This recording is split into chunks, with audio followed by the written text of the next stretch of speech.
नमस्कार.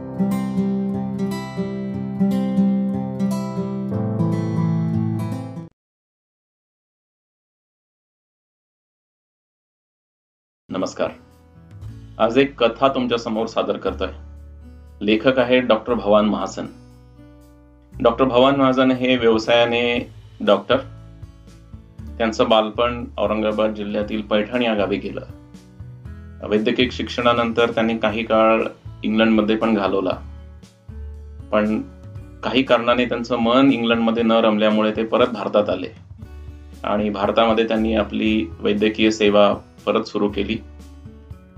या दरम्यानच्या काळामध्ये त्यांना आलेले अनुभव, त्यांच्या आठवणी वेगवेगळ्या कथेच्या रूपात, प्रसंगाच्या रूपात त्यांनी ये गोदेची ये काठी या पुस्तकामध्ये त्यांनी मांडले आहेत. प्रत्येकाला आपलं वाटणार असं ते लेखन मला वाटलं की तुमच्या समोर सादर करावं. आज त्यांची आत्माने मास्तर नावाची एक कथा मी तुमच्या समोर सादर करतोय. मला खात्री आहे की ही कथा वाचल्यानंतर तुम्हाला पुलंच्या चितळे मास्तरांची नक्की आठवण येईल. सुरू करतोय. कथेचं नाव आहे आत्माने मास्तर. माझ्या लहानपणी आमच्या घरात आते, मामे, सख्खे, चुलत अशी सर्व जेवढी भावंड म्हणून होती, त्या सर्वांच्या शिक्षणाची सुरुवात दत्तोपंत आदमाने मास्तरांच्या शिकवणीने झाली होती. सरकारी शाळेत जाण्यापूर्वी त्यांच्याकडे आधी शिकलंच पाहिजे असा आमच्याकडे दंडकच होता. आदमाने मास्तरांकडे पाया पक्का केल्यावरच सरकारी शाळेत जायचा रिवाज होता. मास्तरांकडे शिकवले जाणारे विषय म्हणजे उजळणी, गणित आणि इंग्रजीची ओळख. यापैकी उजळणी ते लिहायलाच लावीत, पाढे पाठ करून घेत आणि गणित सोडवताना पाढे पाठ आहेत की नाही याची ते परीक्षा घेऊन टाकीत. हे झाल्यावर इंग्रजीची मुळाक्षरं पहिल्या, दुसऱ्या व तिसऱ्या बाराखडीत लिहून घेत. मराठी अक्षर सुधारण्यासाठी बोरूने भारत माता की जय या ओळी पानच्या पानं लिहून काढायला ते लावित असत. त्यांच्याकडे शिकवणीला जायची वेळ सकाळी 6ची असायची. मास्तरांचा दरवाजा आम्हीच वाजवून त्यांना उठवून मग आम्ही शिकवणीच्या खोलीत जाऊन बसायचो.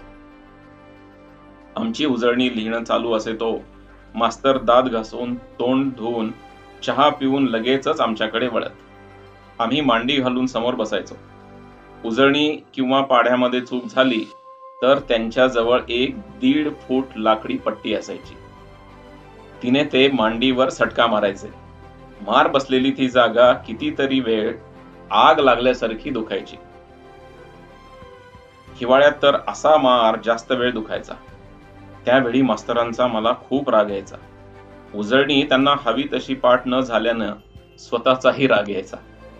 इंग्रजी बाराखडी झाल्यावर इंग्रजी शब्द स्पेलिंग सह मास्तर शिकवायचे. त्यांची शिकवण्याची पद्धत म्हणजे गुंडी म्हणजे इंग्रजीत बटन, म्हणजे ब म्हणजे इंग्रजीतून बी असं तुम्ही लक्षात ठेवायचं. शब्दांचे स्पेलिंग अचूक पाठ करण्यावर त्यांचा भार असायचा. उजळणीमध्ये 300 पर्यंत उजळणी तर एकही चूक न होता आलीच पाहिजे असे ते म्हणत. पुढे नेमकी, पावकी, दीडकी, अडीचकी आणि शेवटी आउटकी. हे तर त्यांना इतके पाठ होते की त्यांच्या या क्षेत्रातल्या सहजतेमुळे आम्ही थक्क व्हायचो. त्यांची मुलगी मंदा, तिला ते मंदे म्हणत. ती सकाळचा चहा करायची. कधी कधी त्यापूर्वीच ते अंथरुणातूनच आमच्यापैकी कोणाला तरी विचारीत, 12 किती? शिकवण्याच्या खोलीत सर्वजण खालीच बसत. मुलांना बसायला पट्ट्या टाकलेले असत, मास्तर ही खालीच बसत. पण त्यांच्या समोर एक लाकडी पेटी असायची. आम्हालाही काही समजावून सांगते वेळी ते त्या पेटीवर पाठी टेकवून मग मला समजावीत आणि आम्हाला मार देण्याची ती लाकडी पट्टी ही त्याच पेटीमध्ये असायची. आज आठवलं म्हणजे कळतं की मास्तरांच्या घरी 18 विश्व दारिद्र्य होते. त्यांची मुलगी मंदा ही रोज सकाळी तेव्हाच्या 1 आण्याची चहाची पुडी विकत आणायची. एकेका घरची 4-4, 5-5 अशा बॅचेस त्यांच्याकडे असायच्या. तरी मास्तरांचे उत्पन्न अगदी बेतच असे. आम्हा मुलांना शिकवताना होत असेल तेवढीच अंकाची आणि त्यांची काय ती सोबत. महिन्याकाठी 30-40 रुपये एवढीच त्यांची कमाई असावी. कधी कधी सरकारी शाळेतील मोठी मुलं मोठाली गणित मास्तरांकडे घेऊन जात असत आणि मास्तर त्यांना ती सोडून दाखवत. पण पुस्तकातल्या मोठ्या मोठ्या अंकांनी कधी मास्तरांच्या आयुष्यात प्रवेश केलाच नाही. आमच्या घरी मात्र मास्तरांना वर्षाला गहू, ज्वारी वगैरे सगळं धान्य दिलं जायचं. मध्यम उंची, अगदी काठीसारखाच सडपातळ बांधा, काळा रंग, थोडेसे मिचमिचे डोळे, गरुडासारखे नाक असे मास्तरांचे रूप होते. आम्ही शिकवणीला जायचो तेव्हाच मास्तरांचे केस पिकलेले होते. कधी कधी आम्हाला सकाळी त्यांची मुलगी दार उघडे तेव्हा मास्तर झोपेतच असत. मळकट रंगाचं उशीवरचं त्यांचं डोकं मळकट पांढऱ्या केसांमुळे ओळखायलाही येत नसे. तसं पाहिलं तर त्यांना आणि त्यांच्या योग्यतेला ओळखणारे कमीच लोक होते. मास्तरांनी सरकारी नोकरी का केली नाही असा प्रश्न मला समजायला लागल्यापासूनच पडलेला होता. मास्तरांकडे लोक आवर्जून ज्या कामासाठी यायचे ते म्हणजे लग्न मौंजी यासारख्या कार्यात मास्तर संपूर्ण कोठी सांभाळायचे. लग्न साहित्य वेगवेगळ्या डब्यातून नीट साठवणे, डब्यांवर नावे लिहिणे आणि जबाबदार अशा घरातल्या व्यक्तींनी मागितल्यावरच कोठीतून सामान आणि वस्तू त्यांना काढून देणे असे त्या कामाचे स्वरूप असायचे. आमच्या घरात तर आजोबांशिवाय ते इतर कुणाचंही ऐकत नसत.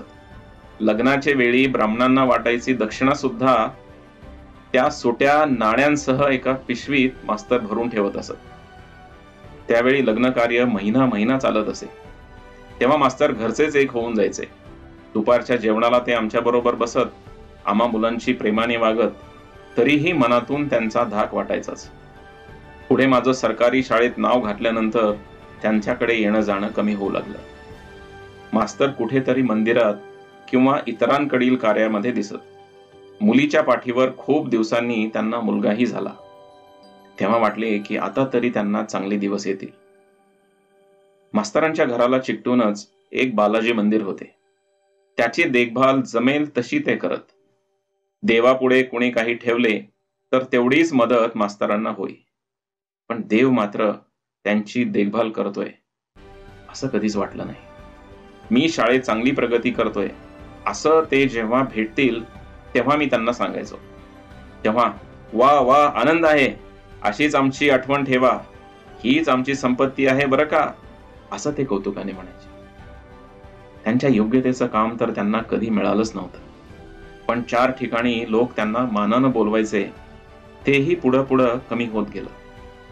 मास्तरांनी मुलीचं लग्न करून दिलं आणि उरलेल्या 3घांचा संसार चालवण्यासाठी त्यांच्याजवळ काहीच तरतूद उरली नव्हती.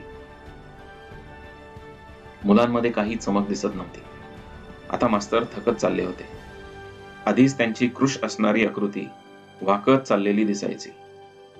अंगावरचा कपडा जीर्ण मळकटलेला आणि अपरा दिसू लागला. एकदा मी चालत येत असताना त्यांना पाहिलं तर मला पाहून त्यांनी येण्याचा वेग कमी केला. मी थांबलो तेव्हा नाईलाजाने ते चालत येत राहिले, पण रस्त्याच्या दुसऱ्या कडेला वळले. मला त्यांनी पाहिलंच नाही असं ते दाखवित होते. पण मीच त्यांना मास्तर कसे आहात तुम्ही असं विचारलं तर ठीक आहे असं ते उत्तर देत देत पुढे निघून गेले. त्यांनी डाव्या हातात काहीतरी धरलेलं होतं आणि दुसऱ्या हाताने एका कपड्याच्या तुकड्यानं ते झाकलेलं होतं. ते काय होतं ते मला काही कळलं नाही. घरी आल्यावर मी माईला हे सांगितलं तर खिन्नपणानं माई म्हणाली, त्यांची परिस्थिती फार वाईट आहे. भाजी मंडईत सकाळची गडबड संपल्यावर उरलेली भाजी गोळा करून ती ते घरी घेऊन जातात. आणि कुणाला हे दिसलं तर ते बरं नाही वाटणार असं वाटून त्यावेळी ते ओळख देत नाहीत. परवा तर आपल्या लिंबाच्या झाडाच्या वाळलेल्या फांद्या गोळा करून त्यांचे लहान लहान तुकडे करून डाव्या हातात छातीपाशी धरून ते चालले होते. मी विचारलं तर काय करू वहिनी, पोटासाठी हे जळण म्हणून नेतोय असं म्हणल्याचं माईनी मला सांगितलं. आणखी थोडा काळ गेला आणि मला कळलं की मास्तरांनी त्यांचं घर विकलं. यावेळी मी MBBSच्या शेवटच्या वर्षाला होतो. मास्तरांचा मुलगा मंद बुद्धी निघाल्याचं कळलं. मास्तरांकडून आपसूक जन्मतः हक्कानं जी बुद्धी यायची तिथंच त्यांच्या नशिबानं हात आकडलेला होता. हे कळल्यामुळे मला फार वाईट वाटलं. एखादा मानानं जगू पाहणारा माणूस कसल्या कसल्या अडचणींना तोंड देत जगत असतो याचा अलेखच मास्तरांचं जीवन दाखवत होतं. आडनावात आदमाने आणि स्वभावात मानी, पण परिस्थितीनं निकामी असे ते होत गेले. मी डॉक्टर झाल्यावर माझा इंटर्नशिपचा पहिला पगार मला जेव्हा मिळाला तेव्हा तो केवळ 55 रुपये एवढाच होता. तो घेऊन मी आईला भेटलो आणि मला मास्तरांची आठवण झाली. माईनं सुद्धा त्यांना काहीतरी दे असं मला सुचवलं. मी त्यांना 10 रुपये देणार होतो, पण मास्तर हल्ली राहतात कुठं हेही मला माहित नव्हतं. मग कळलं की गावातल्या एका जुन्या मठात वरच्या मजल्यावर ते पत्नीसह राहत आहेत. मी तिथे पोहोचलो तेव्हा दुपारचे 12 वाजले होते. गावाच्या एका कडेला असलेल्या त्या महाकाय मठात मास्तरांना कुठं शोधायचं असा प्रश्न पडला. अगदी जुना मठ, छताला लोंबणारी जुनी झुंबरं, जाळी, काही ठिकाणी शिल्लक राहिलेल्या झुंबराच्या साखळ्या, मातीची पुठं चढलेल्या जुन्या मूर्ती, त्या जुन्या मूर्तीला कोणीतरी केव्हा तरी घातलेली ती रेशमी वस्त्र, फाटून उघडी दिसणारी आतली देवांची शरीरं, हे सगळं पाहून मन विषण्ण झालं. असली अवस्था झालेल्या मठाची देखभाल करण्यासाठी मास्तरांना जागा देण्यात आली होती हे लक्षात आलं. भयाण दिसणाऱ्या मठाच्या ओऱ्या, पोपडे आलेली जमीन, 2 मजली मठाच्या सभामंडपाकडे पाहिलं तर जुनं वैभव जाणवण्या इतपत आताही त्याची स्थिती वाटत होती. कुठे कुठे लाल विटांचं छत दिसत होतं, तर कुठे कुठे कबुतरांनी केलेली त्यांची घरं. मध्येच एखादं कबूतर फडफड करीत शांततेचा भंग करीत इकडून तिकडे फिरत होतं. मास्तर, मास्तर अशी हाक मी 2-3 वेळेस दिली तेव्हा खोल कुठून तरी कोण आहे अशी विचारणा झाली. आवाजाच्या दिशेने मी पाहू लागलो. मठाच्या वरच्या मजल्यावर सभामंडपाच्या बाजूने जे लाकडी कटारे लावले होते तेथे काही हालचाल जाणवली. डोक्याला काळी टोपी, अंगात सदरा नाही, असे अगदी अस्थिपंजर झालेले मास्तर मला दिसले. मला निरखून पाहत, अरे तू आहेस काय असं अगदी आनंदाने त्यांनी मला विचारलं आणि तू वरच ये ना असं म्हणत वर येण्याचा रस्ता त्यांनी मला दाखवला. दगडी पायऱ्या चढून मी वर गेलो आणि मास्तरांकडे पाहिलं. त्यांच्या डोक्यावरची काळी टोपी घामाची नक्षी उमटून पांढुरकी झाली होती. मुळात बारीक असलेले डोळे अधिकच बारीक झाले होते. फक्त नाकाचा बागदारपणा तेवढा दिसत होता. बाकी गालफाडं पार बसलेली, उघडा छातीचा पिंजरा धपापताना दिसत होता. कमरेभोवती एक जुना मळकट टॉवेल फक्त गुंडाळलेला होता. आजूबाजूला पाहिल्यावर दिसलं की गुरुपत्नी मास्तरांच्या राहण्यापुरता असलेला खण शेणानं सारवीत होत्या. आयुष्यात कधीच काहीही न मिळालेली 2 माणसं आनंदानं माझ्याकडे पाहत होती. सावरता सावरता गुरुपत्नीने तोंडावर आलेल्या केसांना आपल्या हातानं वर नेला. अरे वा वा, आत्ता जवळ आल्यावर ओळखलं बरं का आमच्या डॉक्टरला, मास्तर म्हणाले. मी वाकून दोघांना नमस्कार केला. सारवून झालेल्या एका कोपऱ्यात एक फाटकी सतरंजी टाकीत मास्तरांनी मला खाली बसवलं. मास्तर, इथं का राहता तुम्ही आणि आपलं घर काय झालं असे प्रश्न मी विचारले तेव्हा मास्तर म्हणाले, या जन्मात तरी कोणतीच गोष्ट धड घडायची नव्हती. मुलगी तेवढी लग्न होऊन गेली. मुलगा मंदबुद्धी आहे. तुम्हा पोरांना लहानपणी छड्या मारल्या त्याची सजा मिळाली, दुसरं काय. ते जाऊ द्या, तू डॉक्टर झालास म्हणून कळलं, आनंद वाटला. हो मास्तर, मला माझा पहिला पगार म्हणून स्वतःचे पैसे मिळाले. तुम्हाला काहीतरी द्यावं म्हणून आलोय. ते ठीक आहे, पण पोरांचे पैसे घेत नसतात. खरं तर पोटच्या पोरांचे सुद्धा नाही, पण माझे घ्या, मला फार चांगलं वाटेल म्हणून घ्या. काही क्षण तसेच स्तब्धतेत गेले. मग मास्तर म्हणाले, घेतो, पण एक अट आहे. सांगा. तू आत्ता माझ्या बरोबर 2 घास इथं खायचे. ठीक आहे, मी म्हणालो. मास्तरांनी बायकोकडे पाहिलं आणि म्हणाले, लवकर वाढ आम्हाला आधी. विटांच्या मांडलेल्या चुलीवर एक भांड दिसत होतं आणि खाली एक भांड दिसत होतं. मास्तरांनी त्यांची कोणतीच माहिती मला कधी सांगितली नाही.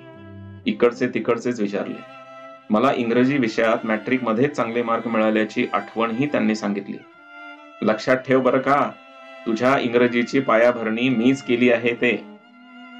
हो मास्तर, गुंडी म्हणजे बटन, म्हणजे ब, म्हणजे बी ते आत्ताही आठवतंय, मी म्हणालो. जेवायला 2 पत्रावळी मांडल्या, त्यावर फक्त मीठ. आम्ही जेवायला बसलो. 2च भाकरी मला दिसत होत्या. अर्धी भाकरी मी घेतली. त्या भाकरीचा थोडा करपलेला भाग बाईंनी मास्तरांना वाढला. तिला दिसतच कुठे आताशा नीट, तरी करते स्वयंपाक. जळलेलं चालतं, कच्चं नसलं म्हणजे झालं, नाही का? मास्तर बोलत होते. भाकरी बरोबर काय खायचं असा प्रश्न मला पडला होता. तेवढ्यात चुलीवरच्या भांड्यात शिजलेली डाळ चमच्यानं बाईंनी वाढली. ती फक्त शिजलेली डाळ होती. त्याला ना तिखट ना मीठ. मास्तरांनी व नंतर मी थोडं मीठ त्यात मिसळलं. मला एकदम जाणवलं की दात नसलेल्या मास्तरांनी हे सगळं कसं खावं. पण मास्तरांनी भाकरी कुस्करून त्या डाळीत मिसळून त्याचे गोळे करत करत ते गिळले. मग मीही तसंच केलं. हात धुवून मी येतो आता असे म्हणालो. कमरेभोवतीच्या पटकुराला हात पुशीत मास्तर आले. मी त्यांच्या हातात 10 रुपयाची नोट ठेवली आणि नमस्कारासाठी वाकलो. पुन्हा उठून त्यांच्याकडे पाहिलं तर त्यांच्या मिचमिच्या बारीक डोळ्यातून अश्रूंच्या धारा गालावर ओघळत होत्या. आधीच अधू झालेल्या डोळ्यात पाणी आल्यामुळे आता काही दिसत असेल असं मला वाटलं नाही. बुद्धी, प्रामाणिकपणा, कष्टाची तयारी असलेल्या या माणसाकडे नियतीनं किती कठोरपणे पाहिलं होतं. निघतेवेळी मी काहीही बोलू शकलो नाही. नुसता नियतीवर राग राग करत बाहेर पडलो. त्यानंतर पुन्हा मास्तरांना कधीच भेटू शकलो नाही. लवकरच त्यांची अखेर झाल्याचंही जेव्हा कळलं, तेव्हा आता यापुढे त्यांना अधिक काही भोगावं लागणार नव्हतं याबद्दल बरंच वाटलं. अनेक वर्षांनी काल परवा अशाच काही कार्यक्रमासाठी गावी गेलो होतो. तिथं जेवायला येणाऱ्यांमध्ये एका व्यक्तीनं माझं लक्ष वेधून घेतलं. वय अंदाजे 40, रंग काळा, वाढलेली दाढी, पांढरा मळकट सदरा आणि लांडी विजार, अकालीत संपूर्ण पांढरे झालेले केस. पण लक्ष वेधून घेतलं ते त्या व्यक्तीच्या वेडसर हसण्याने. अरे हा आपल्या आदमाने मास्तरांचा मुलगा बरं का, असं कोणीतरी मला सांगितलं. वेडसर असेल पण त्या व्यक्तीच्या चेहऱ्यावर हास्य दिसत होतं. मास्तरांना मात्र हा योग कधीच लाभला नव्हता.